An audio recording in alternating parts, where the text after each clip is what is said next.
The most maddening part of all of that, though, is that these policies, they're not just destroying lives. They're rooted in lies, all of them. Our next guest was once a climate alarmist, but now says the entire movement is, quote, a scam.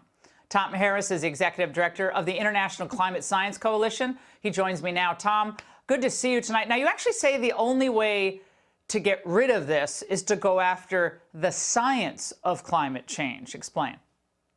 Yeah, exactly. A lot of people will say, well, Canada, for example, puts out so little greenhouse gas emissions that we shouldn't actually try to reduce it because China is double the United States.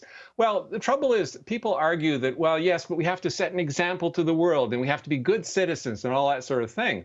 So they're using these arguments quite often that China's doubled the emissions of the US, et cetera.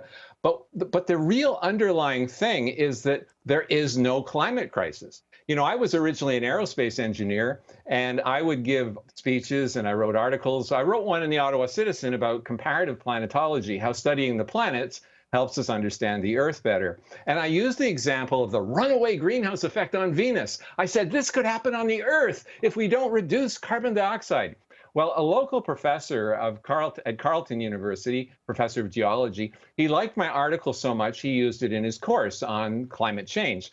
But he said to the students, but that part about Venus is wrong. What happened on Venus cannot physically happen on the Earth, and he explained why. Now, I thought, who is this climate change denier? Well, he invited me into his lab, and he showed me the geologic history that he and others are finding, and they found no consistent correlation between carbon dioxide and Earth's temperature. At times, CO2 was 1,300% of today, and we were stuck in very cold conditions. So it was all over the board. So I started wondering, well, maybe he's right. He exposed me to a lot of people who actually showed me that there are thousands of scientists. And here's a book actually that illustrates that. It's called Climate Change Reconsidered.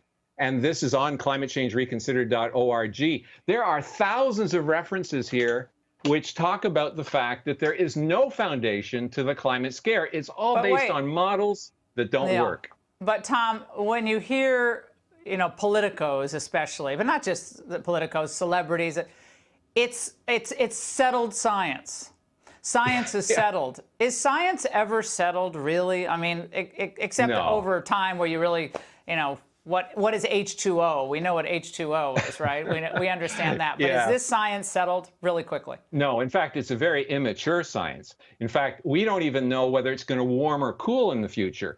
Various people who study the sun, for example, Dr. Patterson, they show that we're headed into a grand solar minimum around 2060, and that we'll see gradual cooling over the next few decades. So the bottom line is we have no clue what's going to really happen. So the only sensible approach is to get ready for it, to make our infrastructure hardened, to use solid, dependable sources of energy like coal. This is a piece of coal from eastern Kentucky.